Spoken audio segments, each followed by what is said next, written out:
High above the cliffs of modern-day Turkey, an ancient civilization carved tombs straight into the rock, blending Greek elegance with Persian grandeur. These weren't just graves, they were statements of power and belief, soaring high above the land to honor the dead and impress the living. This was Lycia, a confederation of city-states with its own unique culture, language, and art. From its stunning cliff tombs and scattered sarcophagi to the remnants of a political league that inspired the U.S. Constitution, Lycia left behind a rich, mysterious legacy. But who were the Lycians, and how did they thrive amid great powers of the ancient world, from Persia to Rome? Today, we'll uncover the wonders of this lost civilization, one you may not have heard of, but one that shaped history in surprising ways. Nestled in the rugged landscape of what is now the Teke Peninsula in Turkey, the Lycian civilization thrived. The terrain shaped their way of life, carving out a fragmented yet interconnected network of cities. Each city was isolated enough to govern itself independently, but they shared a unified culture. Today, a famous hiking trail called the Lycian Way ties these ancient cities together, passing through breathtaking landscapes and ruins that tell the story of a unique people. The Lycians called themselves Tremili, and their homeland was Tremisa. The name Lycians came from outsiders, particularly the Greeks, who had frequent contact with them. Their history overlaps with the well-known events of classical Greece around 500 BC. While Athens and Sparta were embroiled in wars and philosophy flourished, the Lycians were building their cities and shaping their legacy on the Anatolian coast. Anatolia, the landmass that makes up modern Turkey, was their home. The Lycian language, distinct yet belonging to the Anatolian language family, confirms their indigenous roots. Sadly, like all other Anatolian languages, Lycian has gone extinct. Yet, even with their own distinct identity, the Lycians couldn't escape Greek influence. They lived right next to the bustling Greek city-states on the Aegean coast, places like Ephesus, Smyrna, and Halicarnassus. These cities were rich, powerful, and central to trade routes to the ancient world. The influence of their wealth and culture reached deep into Lycia. One example of this influence is the Lycian alphabet. Even though their language wasn't related to Greek, they borrowed the Greek alphabet, modified some letters, and added their own to represent unique sounds. They even rearranged the order of the letters, making it distinctly Lycian. Like the Greeks who adapted the Phoenician alphabet, the Lycians created their own version, showing that culture is always connected, never isolated. But perhaps the most striking example of this connection lies in their architecture. Lycian theaters, inspired by Greek designs, were built into hillsides with sweeping views of the sea or dramatic landscapes. The design wasn't just practical, it created stunning backdrops for the performances that brought their communities together. The Lycians also adopted the Ionic style for their buildings, adding columns and capitals that echoed Greek artistry. Yet, Lycians had something uniquely their own: their cliff tombs. These tombs, carved straight out of rock faces, dominate the Lycian landscape. Over 1,000 of them exist, the most famous being the tomb of Amyntas above the modern city of Phthia. Dating back to 350 BC, this tomb looks like a Greek temple, complete with Ionic columns and a triangular roof. The detail is so precise that the carved door appears metallic, though it's all stone. But these tombs weren't built like other structures. They were carved directly out of cliffs. Workers would chisel massive blocks of stone from the cliff face, shaping columns and roofs from the same solid piece. In some unfinished tombs, you can still see the rough work where they hadn't fully separated the columns. The craftsmanship was extraordinary. But where did the Lycians get the idea to carve tombs into cliffs? Likely they were inspired by the Persians, who buried their kings in similar cliff tombs. After being absorbed into the Persian Empire in the 6th century BC, the Lycians blended this Persian tradition with Greek styles, creating something uniquely their own. The sheer difficulty of carving these tombs raises many questions.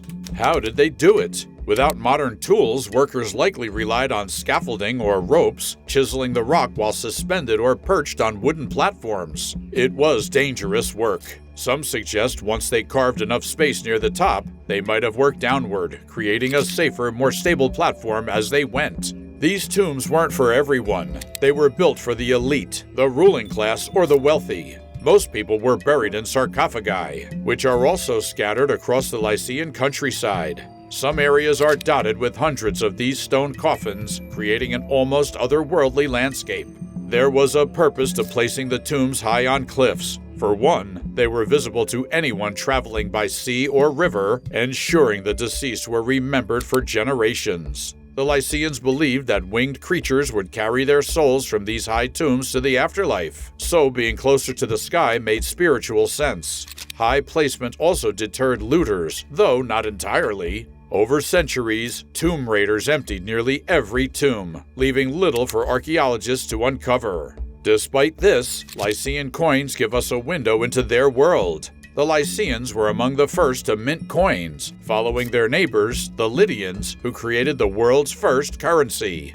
Lycian coins, some dating back to the 6th century BC, are intricate and beautiful. They often depict faces that give us a glimpse of what the Lycians looked like, hairstyles, facial features, and clothing that set them apart. The Greek historian Herodotus described the Lycians as fierce warriors, skilled in archery and seafaring. He mentioned their unique way of tying their hair, though he didn't elaborate. Looking at the coins, you can't help but wonder if they depict the hairstyles he wrote about. For all their achievements, the Lycians left us little writing. They had an alphabet, but they didn't use it much. Unlike the Greeks, who left behind epic poetry, history, and philosophy, Lycian writing is limited to short inscriptions, often religious or commemorative. The Lycian alphabet appears in the historical record around the 5th century BC, but disappears after 300 years. Why did they write so little?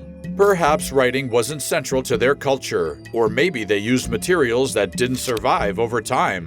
We owe much of what we know about their language to two trilingual inscriptions, one in Lycian, Greek, and Melian, another Anatolian language, the other in Lycian, Greek, and Aramaic. These inscriptions acted like Rosetta Stones, helping linguists decode the Lycian language. Unfortunately, the dominance of Greek culture and language eventually led to the extinction of Lycian. By 200 BC, Lycian writing disappears entirely, a casualty of history. The end of Lycian independence came with Alexander the Great's conquest in 334 BC. The Lycians resisted fiercely, using their rugged terrain to wage guerrilla warfare. Though Alexander overwhelmed them, he admired their bravery and incorporated them into his army for his campaigns against the Persians. After his death, the Hellenistic Age began, and the Lycian culture became increasingly Greek. By this time, the Lycian language was fading, replaced by Greek. Their cities and coins still showed hints of their heritage, but their voice had grown quiet. The last inscriptions in Lycian date to around 200 BC. From that point on, most of what we know about them comes from the accounts of outsiders and the evidence buried in their ruins. The Hellenistic Age brought its own challenges. Power struggles between Greek-speaking dynasties, like those of the Seleucids and the Ptolemies, tossed Lycia around like a pawn. Smaller powers such as Pergamon and Rhodes also sought to control the region. Then Rome entered the picture in the 2nd century BC. While still a republic and not yet the mighty empire it would become, Rome's influence reached far into the eastern Mediterranean. This was a turning point for the Lycians. Seeing the growing power of Rome, they made a smart choice. They allied with it. To cement their position, they formed the Lycian League, a political union of 23 city-states. Each city retained its independence but worked together as a confederation. Their council met in Patara, where they made decisions in a building called the Boleutarion. The League functioned much like a modern system. Cities had votes based on their size. Larger cities like Patara, Myra, and Xanthos got 3 votes each. Medium-sized ones received 2, and smaller ones got 1. This voting system was so innovative that it influenced the structure of the U.S. Congress centuries later. The Lycian League is even mentioned in the Federalist Papers. For over 200 years, this alliance with Rome worked well. Rome allowed the Lycians to govern themselves in domestic matters as long as they followed Roman foreign policy. The League thrived, and Lycian cities flourished. Patara, for instance, became a major port city and a cultural hub. The sanctuary of Latun, dedicated to the goddess Leto and her children Apollo and Artemis, showed advanced urban development and became a serene center for religious life. But Rome was growing. By 43 AD, it officially annexed Lycia, turning it into a Roman province. This marked the end of the Lycian League, but it didn't spell doom for the Lycians. Instead, they entered the Pax Romana, a period of relative peace and prosperity across the Roman Empire. Lycian cities began to take on a Roman look, with theaters, bathhouses, and other infrastructure. The harbor of Patara, once bustling with ships, became one of the region's largest trade centers. Today, though, the harbor is silted up, and only traces of its glory remain. Even as their cities embraced Roman architecture and culture, Lycia remained a blend of influences. Their indigenous traditions still lingered, but Greek and Roman ideas dominated. Then, a new force arrived: Christianity. Christianity spread quickly in the eastern Mediterranean, and Lycia's location made it an early hub for the faith. Its port cities, connected to vast trade networks of the Roman Empire, became natural entry points for the new religion. St. Paul passed through Lycia at least twice during his missionary journeys. On his third voyage, he boarded a ship at Miletus that stopped at Patara. Later, while he was being transported as a prisoner, his ship docked in Myra before heading to Rome. Lycia's embrace of Christianity signaled a dramatic cultural shift. The grand cliff tombs, which had defied Lycian traditions for centuries, became obsolete.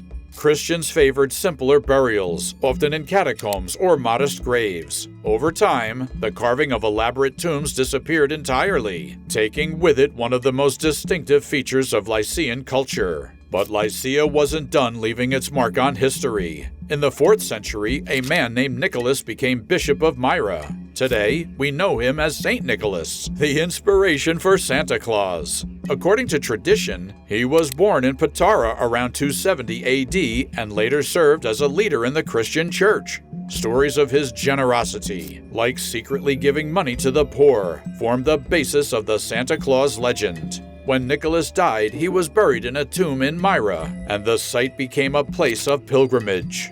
Centuries later, fearing raids by Arab invaders, local Christians moved his remains to a church in Myra. In 1087, sailors from the Italian city of Bari stole his bones and took them to Italy, where they remain today in the Basilica of San Nicola. Venice, not wanting to be left out, later claimed the remaining relics from Myra and brought them back to their city.